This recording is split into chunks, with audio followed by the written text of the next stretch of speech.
जिसमें mobile phone है और अच्छे से अच्छे ब्रांड के मोबाइल फोन होंगे, best of the best connectivity वाले होंगे और मोटिवेशन की यूट्यूब पर कोई कमी नहीं है, राइट है।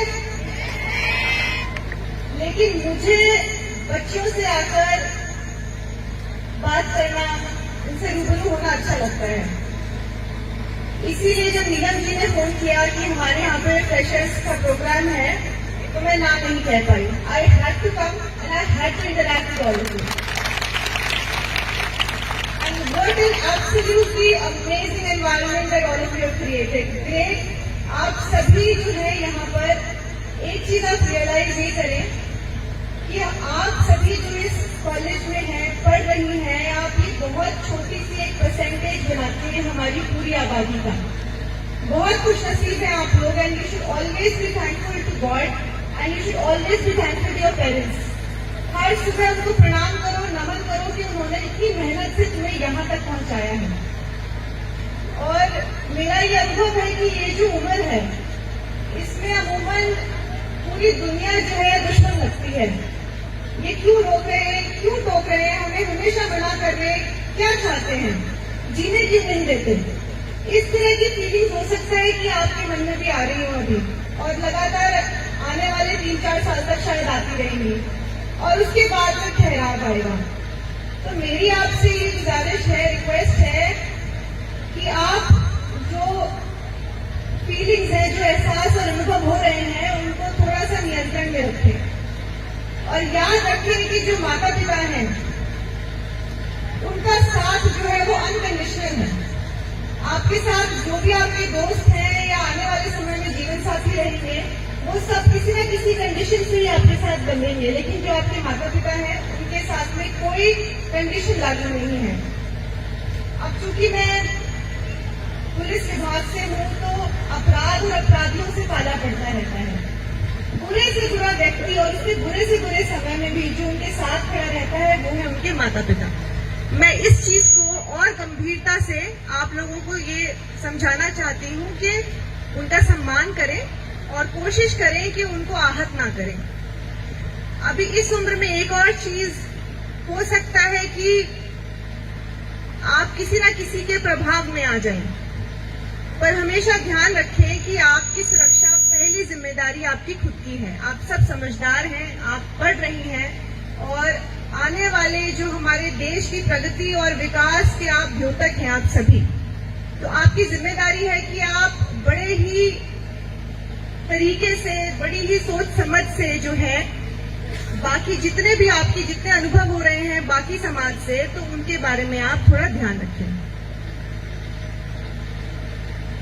अमूमन जो अधिकारी बन जाते हैं उनसे ये सुनने में आता है कि हम बड़े ही ऑर्डिनरी और साधारण से बैकग्राउंड से हैं, पर मैं एक्चुअल में बहुत ही साधारण से बैकग्राउंड से हूँ। और जो आपने ये निजी टिप्पणी की, आपको तो ज्ञात भी होगा कि पूरे बड़े से बड़े परिवार में दूर दूर तक कोई भी अधिकारी नहीं था और मुझे भी पता नहीं था कि मुझे किस दिशा में आगे बढ़ना है, पर यह था कि कुछ अलग करना है और कुछ जो जिससे वैल्यू क्रिएट हो, जिससे कि मैं कुछ योगदान दे पाऊं और जिसका इम्पोर्टेंस हो समाज में, वो काम करना है। इतनी सी समझ थी बस।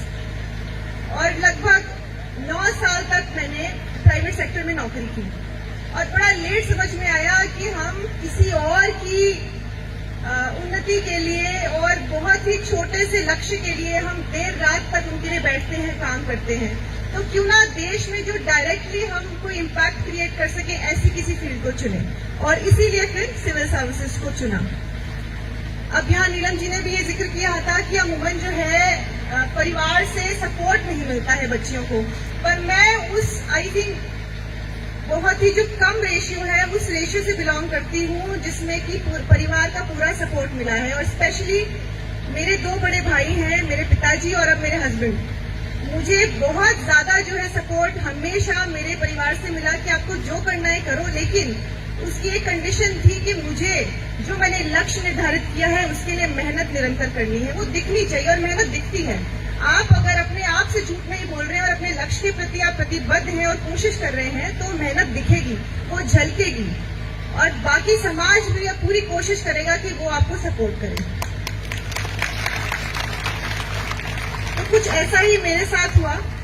काफी समय बीत गया था प्राइवेट सेक्टर में और अचानक से लगा कि ये तो नहीं करना है, कुछ बड़ा करना है। अब वो बड़ा क्या था उसके बारे में खोजबीन शुरू हुई और फिर पता लगा कि सिविल सर्विसेज का एग्जाम होता है।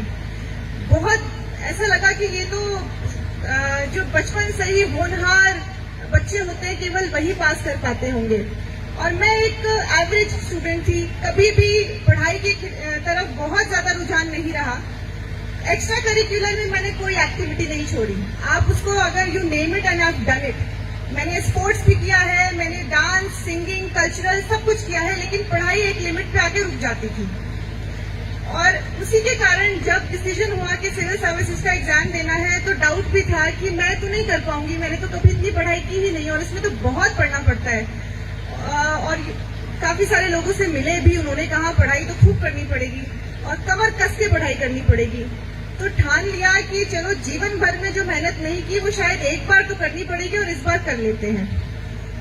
काफी समय बाद जो है सफलता हाथ लगी, क्योंकि खुद को ट्रेन करना पड़ा कि कैसे आपको एक साथ बैठ के घंटों तक पढ़ाई करनी है, कमरे में बंद होकर किताबों के ढेर के नीचे दब जाना है और उन किताबों को एकदम आत्मसात कर लेना है और फिर जाके एग्जाम देना है। Eventually with a lot of blessings and प्रभु की असीम कृपा हुई कि एग्जाम क्लियर हो गया, पर वो केवल शुरुआत थी। एक और नया पड़ाव था, कुछ और नया करना था और आगे बढ़ना था। और फिर मिला ये वर्दी पहनने का मौका।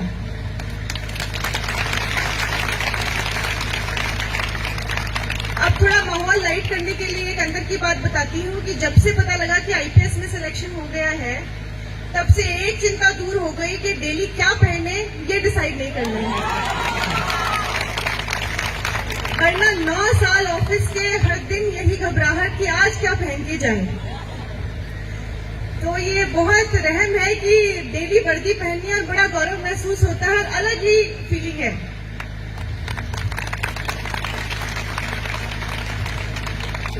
अब एक, क्योंकि आप बड़े ध्यान से सुन रहे हैं, मैं बहुत, मुझे खुशी हो रही है, आप लोग बड़े ऐसे नॉड कर रहे हैं बार बारी। तो एक और चीज जो चेतावनी की बात है, हमारे डिप्टी साहब ने जरा टच करके छोड़ दिया, मैं उसके बारे में एक बारी थोड़ा गहराई से बात करना चाहूंगी। आपका जो मोबाइल फोन है वो एक संसाधन है, पर वो एक बहुत बड़ा हथियार भी है। मानते हो इस बात को? बहुत सारे ऐसे हो सकते हैं एक्सपीरियंसेस जहाँ पे कुछ लोग आए और आपसे संपर्क साधने की कोशिश करें। ध्यान रखना, किसी भी अरे गहरे नत्थु खैरे से बात नहीं करनी है।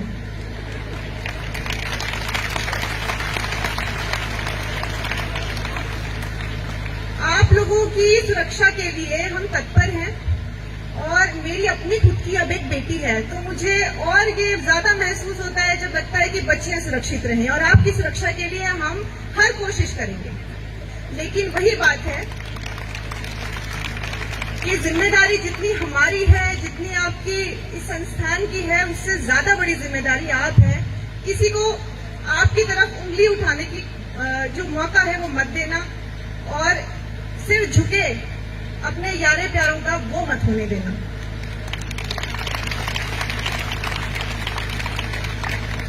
साइबर के बारे में अगर बात करें तो कोशिश करें कि ऑनलाइन कुछ ऐसी चीजें पोस्ट ना हो जाएं जो कि बाद में खेद का कारण बने। बड़ी ही जिम्मेदारी के साथ में आप अपनी ऑनलाइन प्रोफाइल्स को मैनेज करें, प्राइवेट रखें, जिससे आप जानते हैं सिर्फ उसी से बात करें, किसी का टारगेट ना बने। तो साइबर के बारे में मैं ये कहना चाहूंगी कि पहले तो जो क्राइम था उसका नेचर अलग था। अब कोई दूर दराज बैठा व्यक्ति भी आपको टारगेट कर सकता है, आपकी फोटोज के साथ में कुछ अनहोनी घटना कर सकता है, उसको अवॉइड करना है। और कुछ भी पोस्ट करते वक्त याद रखें कि डिलीट भले ही आप करते हैं, कुछ भी डिलीट नहीं हो रहा है। Once online always online, you understand? एक बारी जो चीज ऑनलाइन चली गई है वो हमेशा ऑनलाइन रहेगी, उसको आप डिलीट नहीं कर सकते। आपके मन में वहम है कि वो हमने डिलीट कर दिया है, वो रिकवर हो जाता है।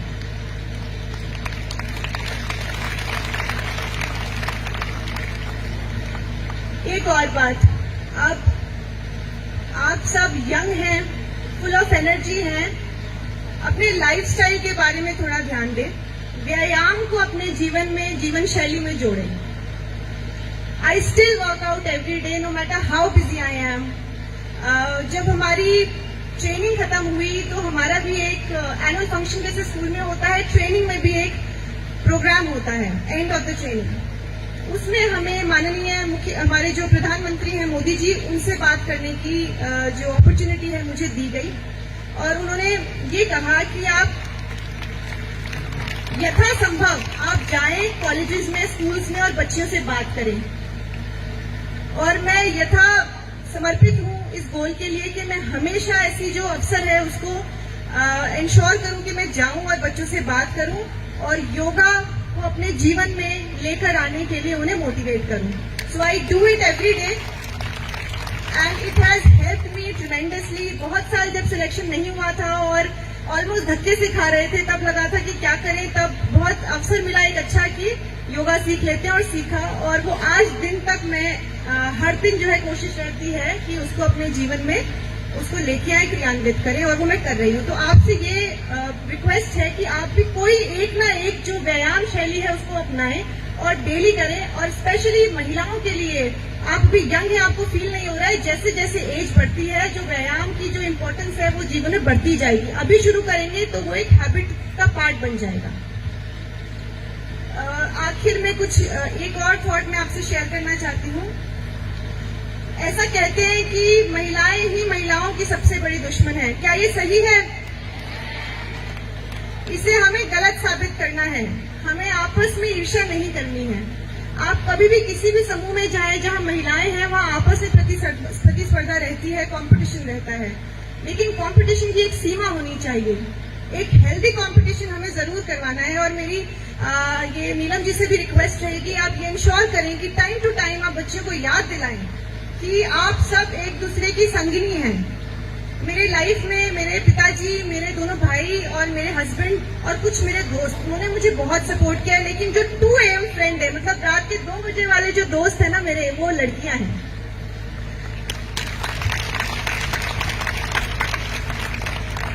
अब महिलाएं हैं तो हार्मोन्स ऊपर नीचे होते ही होते हैं, तो रोना भी आता है, थप्पड़ मारने का भी मन करता है, खुद को या किसी और को। तो थप्पड़ नहीं मारना है, बात करनी है। तो अपनी एक ग्रुप बनाइए, 4-5 का ऐसा ग्रुप होना चाहिए। ये अच्छा अवसर है, यहाँ पर ये प्लेटफॉर्म है जहाँ आपको बढ़िया से बढ़िया ग्रुप बनाने की एक अपॉर्चुनिटी मिली है। तो अपने दोस्तों का एक सर्कल बनाइए जो आपकी खुशी में आपके साथ है और आपके दुख में आपके साथ खड़े हैं। और ये लाइफ लॉन्ग की जो है फ्रेंडशिप वो रहती है। मेरे अभी भी दोस्त हैं जो मेरे स्कूल टाइम फ्रेंड्स थे, मैं अभी भी उन्हें 2 बजे अगर फोन करूं वो अवेलेबल हैं और हम अपने दुख सुख साझा करते हैं और मजा आता है।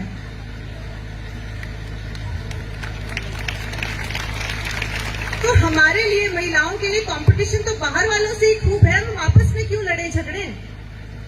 आपस में तो हमें एक संगठन की तरह काम करना है। बहुत ताकत है इस संगठन में। तो एक दूसरे को एम्पावर कीजिए, एक दूसरे के सहयोगी बने, एक दूसरे को आगे बढ़ने के लिए प्रोत्साहित कीजिए, नीचे ना खींचे।